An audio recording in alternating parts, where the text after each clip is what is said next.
I started working nights at Cedar Heights Asylum in late October 1973. The pay was decent, better than most places, especially for the graveyard shift. I got stuck with the East Wing, what the staff called the Mirror Ward, though no one ever said it out loud unless they had to. It took me 3 weeks to understand why that part of the building felt wrong. At first, I chalked it up to the building itself, peeling floral wallpaper, claustrophobic ceilings, and that musty rot smell that seeped from the walls like something was buried behind them. But it wasn't just the structure. It was the people, the patients. They were off in a way I couldn't pin down, and it wasn't long before I started feeling like I was being watched, even when I was alone. All 20 patients in the East Wing had the same fixation.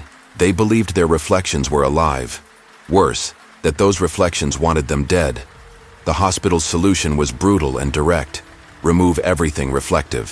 Frosted windows, matte painted metal, no glass, no polished surfaces, not even a cup of tea in a stainless steel mug. They used cheap plastic utensils, and the floor wax was switched to some dull, rubbery nonsense. There wasn't a surface left that could bounce back a glint of light. I remember the first real story I heard.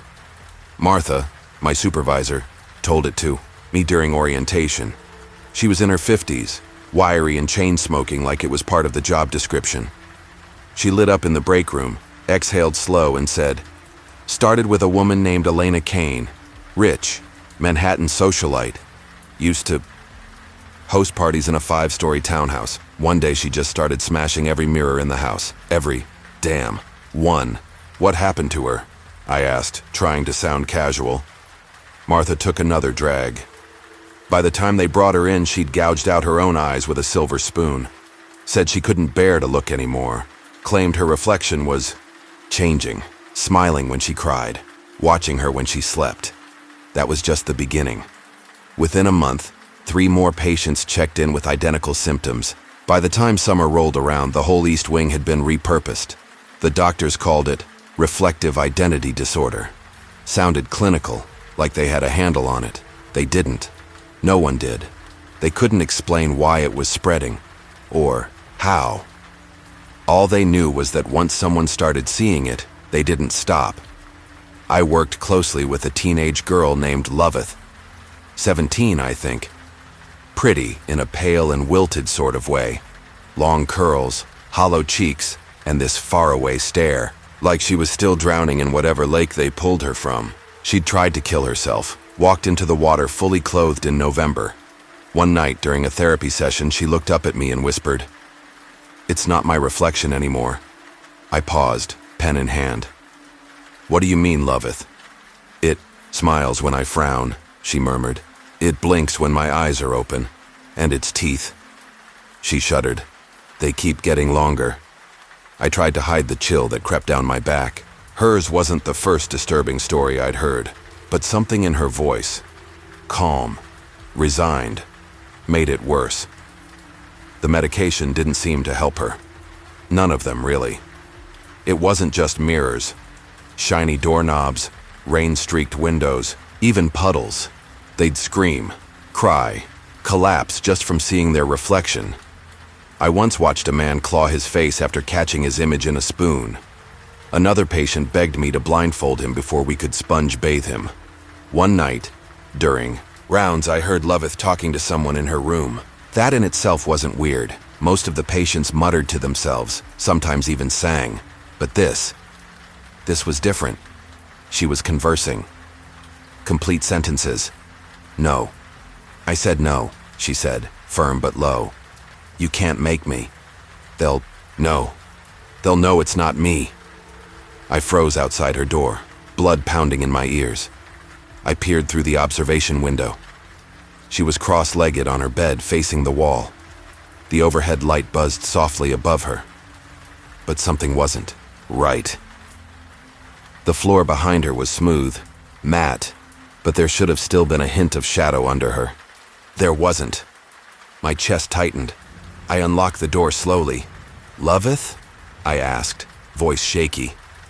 "Who are you talking to?" Her head turned toward me, slowly, like a puppet on rusty strings. and the hair on the back of my neck stood straight, up. Her face. It was off. Like a photo just slightly out of focus. Her skin seemed to flicker. Her eyes were too wide, glassy, and fixed.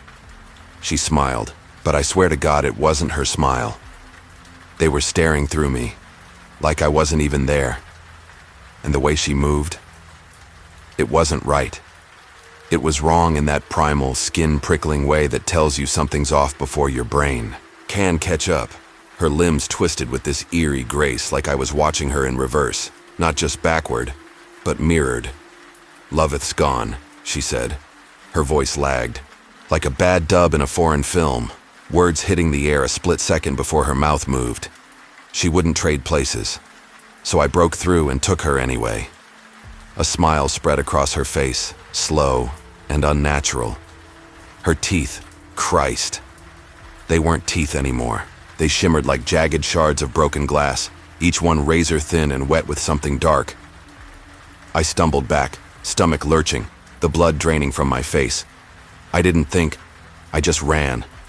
Bolted through the hallway, past the nurses, station, heart hammering against my ribs. My keycard slipped twice before I managed to swipe it at the security door. Behind me, I heard it. Doors opening. Not just one. All of them. Then came the voices. Dozens of them, mismatched and echoing slightly, out of sync with their movements. Like a choir where everyone was a beat too late. By the time I reached the staff lounge, I was shaking so badly I could barely dial the phone. The receiver trembled in my grip as I called security. I kept whispering, "They're out. They're out." When the guards arrived, they didn't believe me. Not at first, but then they saw them. All 20 patients, standing still in the hallway. Their faces. God, their faces. Blurred like a smeared painting, like someone had scrubbed away their identities with steel wool. Their bodies twitched in reversed motion, as if the footage of their lives was being played backward. And then, all at once, they spoke, a hollow, inhuman chorus. The reflections were always stronger. We just needed time to break through. That was it. The hospital cleared out within the hour. Hazmat suits, specialists, transfers to other facilities. The official report chalked it up to mass hysteria and tainted meds. Some excuse to cover what no one could understand. The East Wing was sealed off permanently, but I know what I saw, and sometimes when I walk past a storefront window or glance in the rearview mirror, I see them. Just for a second, 20 blurred faces, twisted grins full of glass. And worse is when my reflection doesn't quite keep up, when it lags. Just for a blink, just enough to make my blood run cold. The most terrifying part? Cedar Heights wasn't the only one. That summer, 13 other psychiatric facilities across the country shut down their own mirror wards. Quietly. No headlines. No answers. But reflections don't disappear. Not really. They just wait. So if you ever catch your reflection smiling when you're not, or moving just a little offbeat, don't look again. And whatever you do, don't answer when it starts to speak. Because the moment you're watching, that's when it's easiest for them to break through.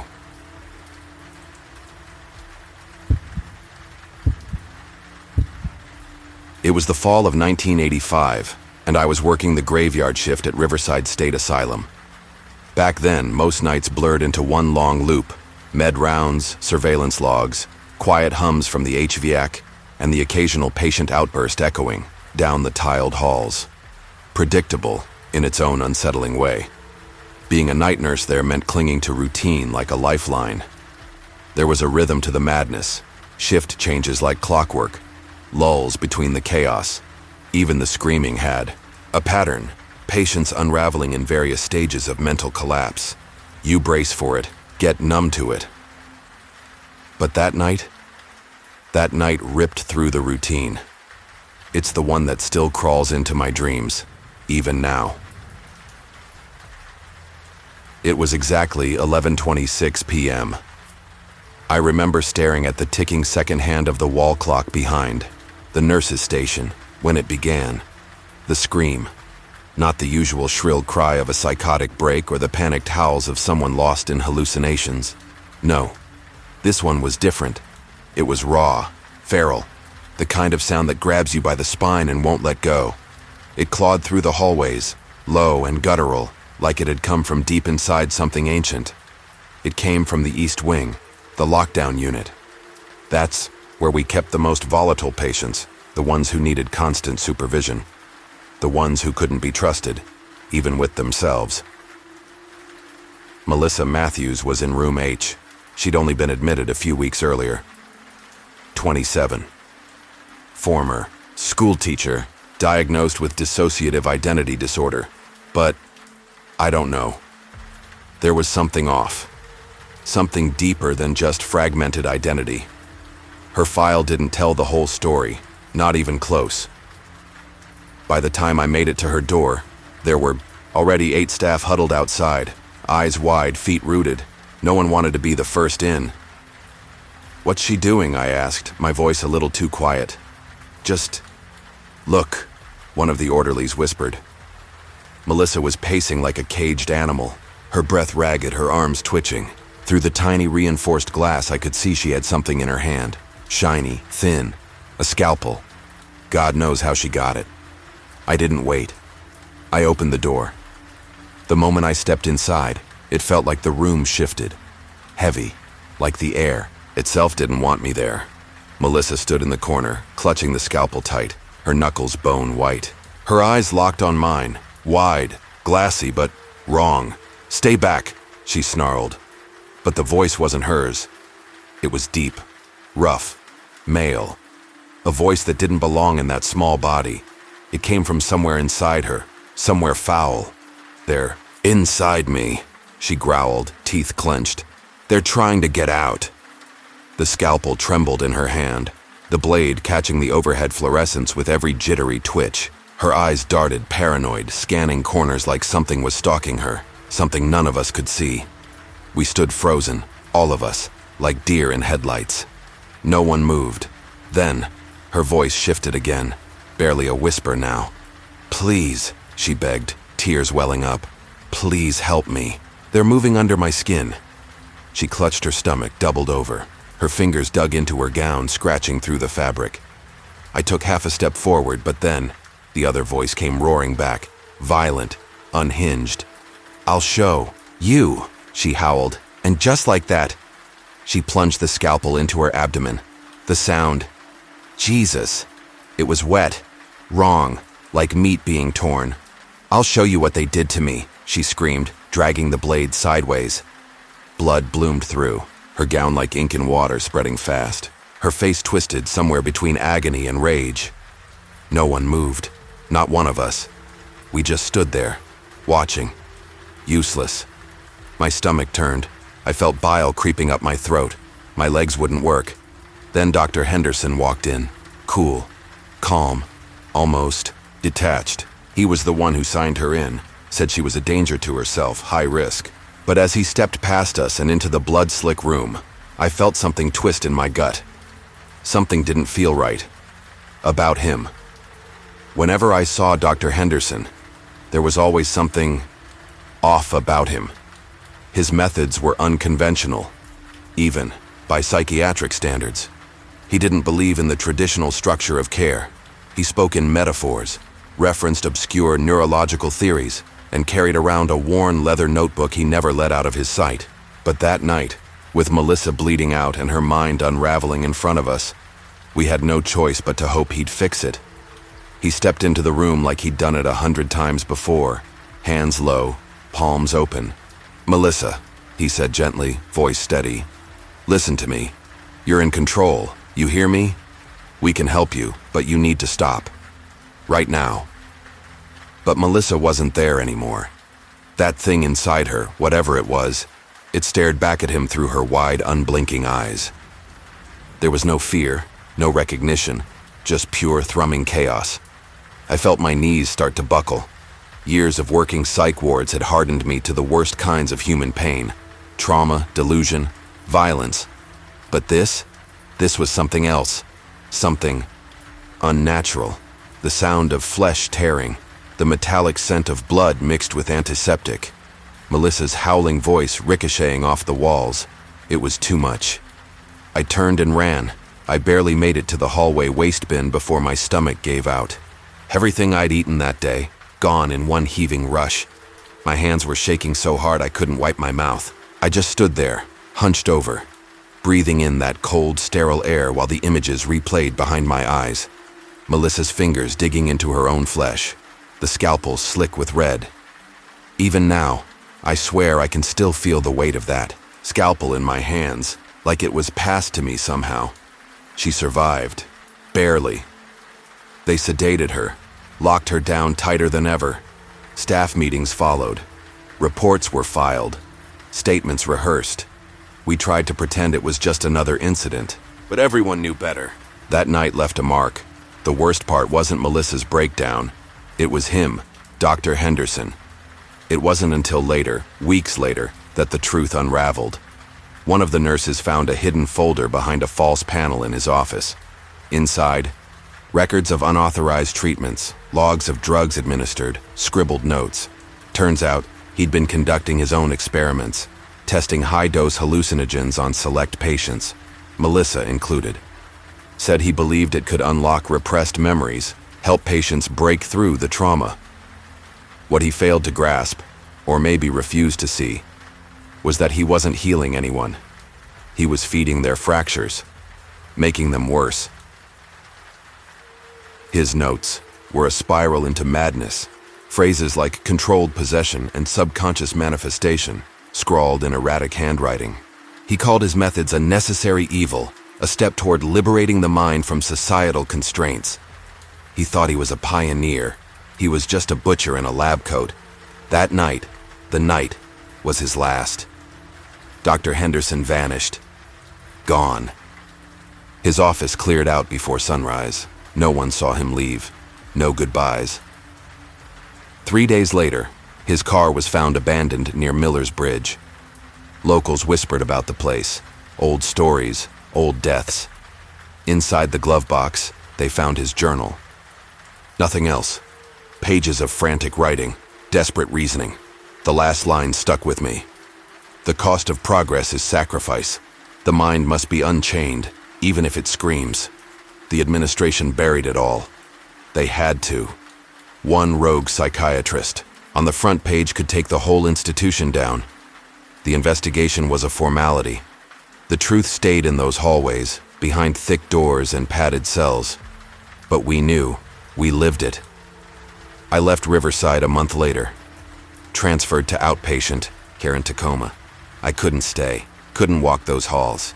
Couldn't see the room where Melissa changed, where we all changed.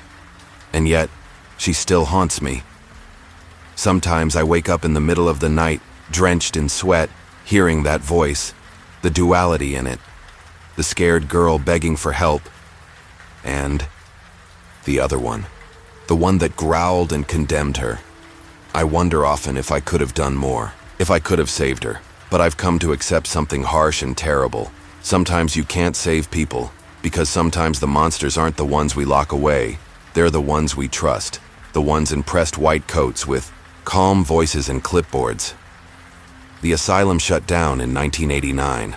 Official reason? Budget cuts and declining staff retention. Unofficially? Too many ghosts.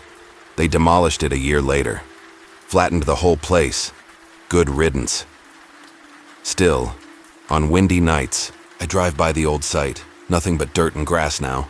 But I swear, if you roll down your windows and listen real close, you can still hear her scream, and you can feel him watching.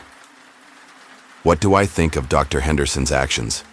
I think there's a darkness in medicine, a rot that hides behind the promise of healing, and sometimes it wears the face of genius, and sometimes we don't see it until it's already swallowed someone whole. What would you have done if you were in my shoes that night? Drop a comment below. Seriously, I want to hear your take. Ever face something that made you question reality? Maybe a strange encounter, a moment that blurred the line between logic and something else? Let's talk about that razor-thin edge between science and madness. If these stories from Mr. Anecdote are getting under your skin, hit that like button. Share the fear with your friends and subscribe so you don't miss the next spine-tingling descent into the unknown. Your support keeps the nightmares alive, and trust me, what's coming next? You won't want to sleep through it. One click, one story, endless dread. Stick around.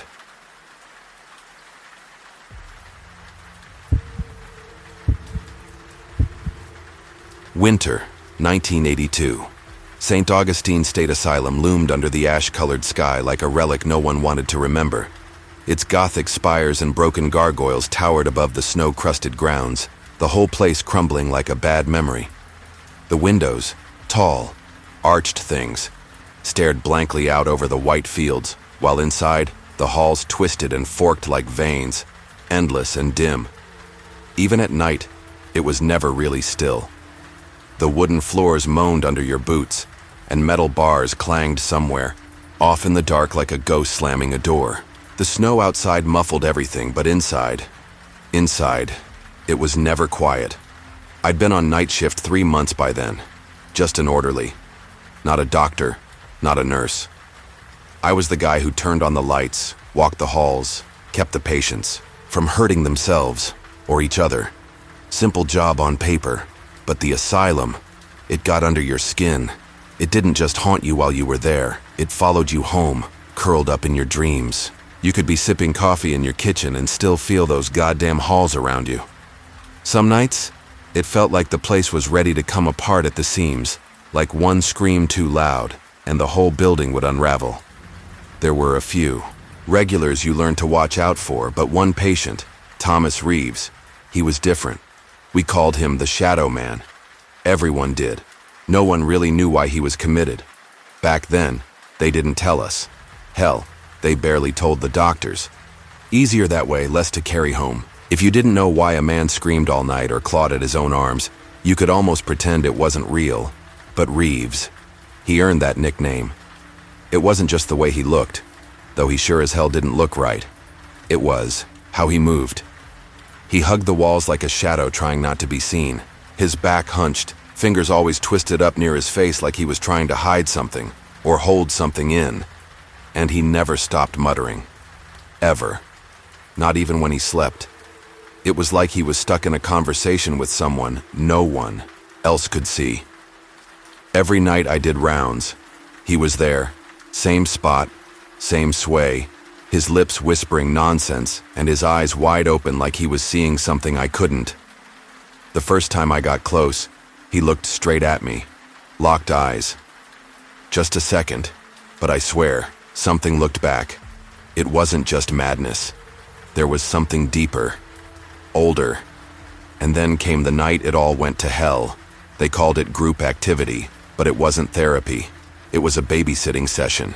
We'd dump them in a room with dull crayons and broken puzzles while the nurses sipped coffee and pretended to watch game shows. That night was the same as always. Cold, fluorescence buzzing overhead, the Shadow Man in his corner, rocking and mumbling like a broken metronome. I was just making my rounds when the smell hit. Sharp, bitter. He'd soiled himself. It happened. Grim, but normal. I didn't think twice. I called out across the room, "Hey, nurse, got a mess over here." But the second the words left my mouth, he snapped. His head jerked up so fast it made a crack, like bone popping. His eyes found mine instantly, wide and black, pupils blown out so far they swallowed the whites. Then, with no warning, his jaw unhinged like it wasn't even human. What came out wasn't a scream. It was something else. It was wrong.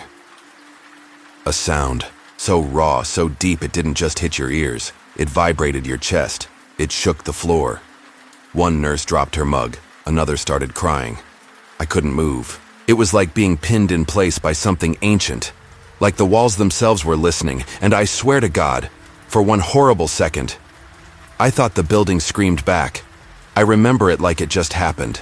The way the other patients started screaming one after another like some kind of chain reaction. It spread through the ward like fire. A single scream and suddenly it was chaos. Raw, animal fear. People crying out, clawing at the walls, slamming their bodies into doors and corners. Some curled into themselves, sobbing like children. Others just howled. The sound of it, it was unbearable. A tide of madness crashing down on all of us. Tried to calm them, me and the other orderlies, but it was like trying to hold back a flood with our hands. Nurses ran in, shouting over the noise, syringes trembling in their grips. Somehow they got to the shadow man, pinned him down, stuck him with enough sedative to knock out a bull. He went limp, mouth still moving, whispering who knows what. They hauled him back to his room, strapped him down, but that wasn't the end. Not even close. A week later, I was making my rounds in the West Wing, same as always, just ticking off rooms. It was after midnight, cold as hell. I was halfway down the corridor when I saw him, Thomas Reeves, standing in the hall, alone, no restraints, no escort. I froze. His back was pressed to the wall again, that same weird posture, but this time, the muttering had changed. It wasn't just nonsense anymore, it was clearer. Each word hit the air like a hammer. Killed them all. Had to. Demons were eating their brains. I stopped breathing. Couldn't move. My hand tightened around the flashlight, but I couldn't lift it. Couldn't even blink. Wife. Children. Had to save them. Had to eat the demons before they spread. It felt like ice was crawling up my spine. Not because of what he said, but because he meant it. Every syllable came out calm, certain, like he wasn't just reliving something. He was justifying. That's when I found out the truth. Dr. Peters, the head psychiatrist, called me into his office a few days later. He looked tired, older than the last time I'd seen him. There was a bottle of whiskey half hidden behind a stack of files. He motioned for me to sit. Didn't waste time. Reeves wasn't always like this, he said, voice low. Used to be a school teacher. Quiet, polite, no record, no signs. I didn't say anything, just listened, heart thudding. Snapped one night, Peters went on, staring at the desk like it held answers. Police found him at home, blood everywhere, his wife, kids. He shook his head. Report said he'd butchered them, but it wasn't random. He thought they were taken over, possessed, believed there were demons in their brains. I swallowed hard. He thought the only way to stop them was to consume them, eat the demons before they could get to him. My stomach turned. I remembered his hands. Those twisted fingers always twitching near his mouth, trying to hold something back or let something out. The muttering? I asked. Peters nodded. He's not just talking to himself, he's talking to them, or whatever he thinks is inside him. Then he looked at me, dead in the eye. Keep your distance from that one. We've tried everything. Therapy, meds, shock. Nothing sticks. Some minds. He trailed off, then said it. Some minds are just broken beyond repair. I nodded and left, but those words stuck with me. Some minds, broken beyond repair. It rattled around in my head for days, especially the last thing he said almost offhand. What's really lurking in all our heads? Waiting to break free? 2 weeks later, I quit. It wasn't just Reeves anymore. It was the whole place, the feel of it, the way the air seemed heavier every night, the dread that seeped into your skin like damp. I couldn't shake it. Then came my last shift. I was walking past the kitchen. The door was ajar. I paused. Odd. That door was always closed tight after hours. I pushed it open, and there he was, the shadow man, crouched over one of the kitchen staff. His fingers, those awful hands, were buried in the man's hair, tugging, pulling like he was trying to rip something out of his skull. Edward, he whispered, taking the plastic, taking it from the demons. We pulled him off just in time. Barely. The cook was shaking, babbling nonsense. Reeves was wide-eyed, smiling. After that, they moved him to maximum security. The report was grim.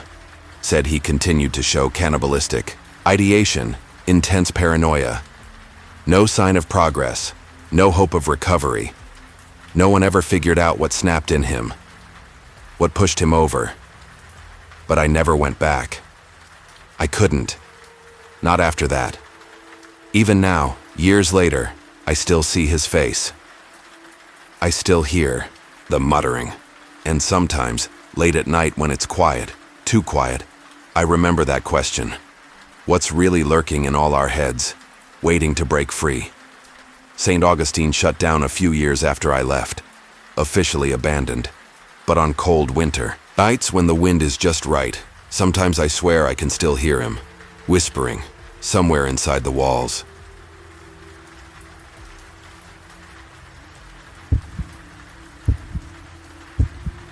In psychiatric medicine, they tell you never to turn your back on a patient, not because they're dangerous, but because you might miss the moment they need you most.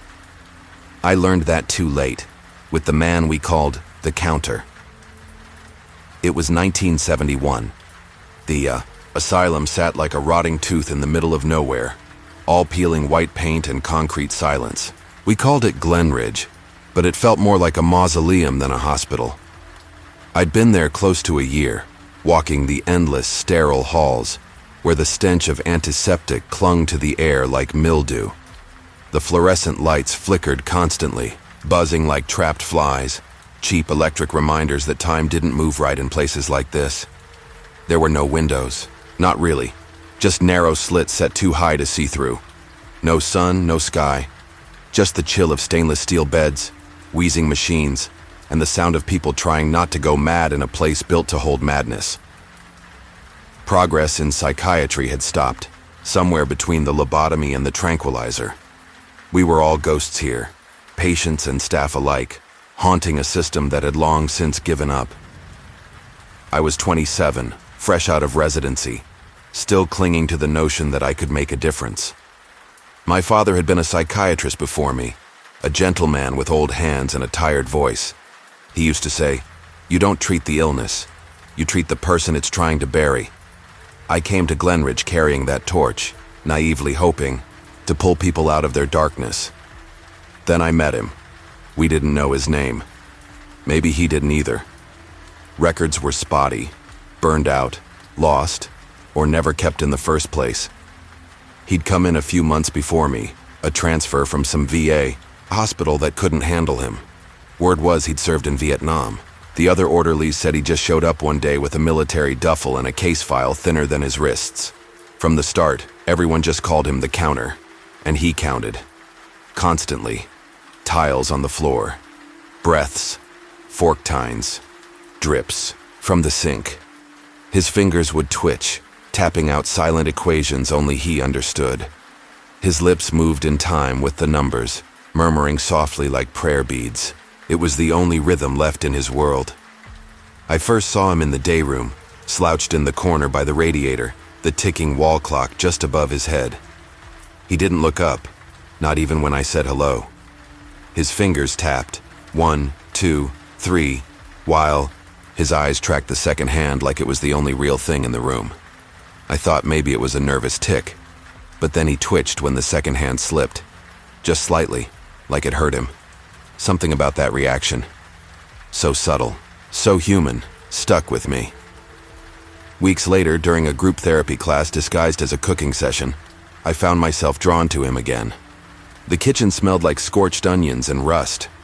The patients shuffled around with plastic spatulas and glazed eyes. The Counter sat alone at the end of a battered table, hands moving like he was kneading dough made of air. No one spoke to him. No one sat near him. I pulled up a chair. "Mind if I join you?" I asked. He paused just briefly before continuing. His eyes lifted, landed on my face, but didn't see me. Not really. They were glazed over, empty of recognition, like he was watching a film projected behind my head. "They told me I count," he whispered, voice dry as paper. "I have to count everything. 1, 2, 3, 4. His words broke like fragile bones.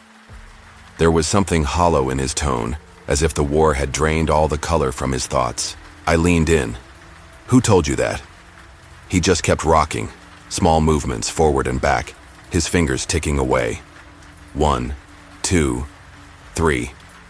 There was no rage in him. No fear even. Just Sorrow. A heavy, timeless kind. The kind that doesn't fade. The kind that rots you from the inside.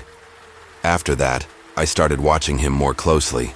Something about him unsettled me, not because he was dangerous, but because I could feel how close he was to disappearing, not physically, psychologically, as if one wrong word, one missed second, and he'd vanish into the math of his own mind forever. And I was beginning to understand something terrifying. He wasn't counting to stay sane. He was counting, so he'd know when it finally stopped. His counting wasn't just a nervous habit. It was ritual, obsessive, compulsive, deliberate. Every twitch of his fingers, every tap of his thumb against his knuckle had a purpose, a rhythm, a meaning, one that was buried so deep in his broken mind, I don't think even he could find it anymore. But I watched, day after day, and the more I watched, the more I began to notice the patterns, the syncopation of his fingers with the ticking clock, the way his breath aligned with the passing seconds, the minutes, the hours. He wasn't just keeping time. He was anchoring himself to it. Like if he ever lost that beat, he'd drift off into some place none of us could follow. His trauma hadn't just fractured his mind, it had restructured it. The war wasn't a memory for him, it was a framework, a cage made of numbers and blood and silence. He didn't count to soothe himself. He counted because the dead demanded.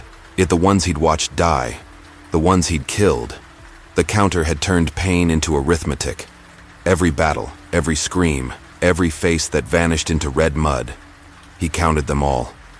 It was the only way his brain knew to make sense of the things he'd seen, to keep track of what had been taken, and I didn't fully grasp how far gone he was. Not until that night. The building was dead quiet. Night shift had scattered to their corners, hiding behind coffee cups and half-read magazines. I wandered the hallway, drawn by some sick sense of curiosity. Or maybe guilt. His room was at the far end of the east wing. The light above his door flickered, buzzed. The door hung slightly open. I hesitated. Something in my gut told me to turn back. But I didn't. I stepped closer. The light dipped low. Again, shadows crawling like spilled ink across the tile. And in that moment I saw movement. Not a full shape, just a flicker. Something in the corner, just outside the halo of the overhead light. His fingers were dancing again. Not tapping, not twitching. Dancing, like marionettes pulled by invisible strings. The room felt colder than it should have, like the warmth had been bled out of the walls. I couldn't move, just stood there watching, and then his counting shifted. Faster, sharper, desperate. It wasn't numbers anymore. It was panic, dressed up in routine. And then, darkness. The light died. Silence. Even the machines down the hall seemed to hold their breath. Then he spoke. His eyes snapped open, locked onto mine. Wide, bloodshot, knowing. "They're coming," he whispered, his voice dry and hollow like wind through dead leaves. "The ones I counted. They're coming for me, for all of us." I froze, my heart beat so hard it hurt. His words didn't feel like the ravings of a broken man. They felt certain. I backed away. I didn't say a word, just turned and walked. Fast but not running, as if speed might summon whatever he meant. After that night, his condition deteriorated fast. He'd always been distant, but now he was hostile. Violent. One of the orderlies caught a black eye and a split lip after trying to restrain him, so they moved him. Solitary, padded cell, around-the-clock sedation. It wasn't treatment anymore. It was containment. Weeks later, I asked to see him again. The attending physician, Dr. Kessler, came with me, said it was best not to go alone anymore. We entered quietly. The counter was there, curled in the corner, knees pulled to his chest, rocking like a metronome. His hands were moving in that same mechanical dance, but his mouth was open. No words came out, not even the whisper of numbers. His eyes were wide, staring into something, far away, or maybe deep inside. "Mr. R," the doctor began, but stopped himself. He knew there was no use. He was gone. Whatever was left of him, It had sunk beneath the surface. Drowned. We stood there in the quiet for what felt like hours. Then, Kessler said almost to himself, some cases aren't meant to be healed. Some minds are just too far gone. And that was the moment I understood. Glenridge wasn't a hospital. It was a dam. And we were just patching holes, trying to hold back the flood. All the therapy, the pills, the procedures, they weren't about healing. They were about management, containment. And even then, we were losing. I left the asylum not long after, but I still think about him. The last day I saw the counter, he looked the same, older maybe, hollowed out, but still there, still moving in that awful rhythm, like he was holding the world together one breath at a time. Years have passed since I walked those halls, but sometimes, late at night, I catch myself counting my fingers just to make sure I haven't lost track of anything important.